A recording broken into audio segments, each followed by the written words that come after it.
রেট্রোভার্টেড uterus, কিন্তু আমি একটা ছোট্ট মায়ামার মতো পেয়েছি এখানে, কিন্তু ওর পিরিয়ড যেহেতু কিছুদিন আগেই হয়েছে, মাত্র 3-4 দিন আগে, এই মায়ামাটা আমি মেজার করে দিব, কিন্তু ওইটা আসলে একটু সিগনিফিকেন্ট না।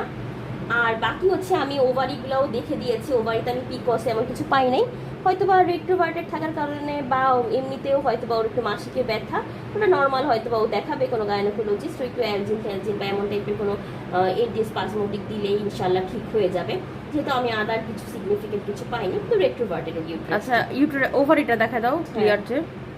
ওভারিটা ওর একদমই ক্লিয়ার ওভারি, এই যে আমাদের ওভারির এই পোর্শনটা, এই যে ওটা ক্লিয়ার। ওভারিটা মিডল রিয়েল টাইমে একটু আটপিচ করেও দেখি, আমি ওখানে কিছু পাই নাই। আর এই পাশের ওভারিটাতে রেট্রোভার্টেড ইউটেরাস হওয়ার কারণে কি হয়, ওভারিগুলাতে খুব মানে রিয়েল টাইমে আস্তে করে করে দেখতে হয়, এমন না যে খুব ভালো একটা পিকচার ওঠে বা এমন কিছু।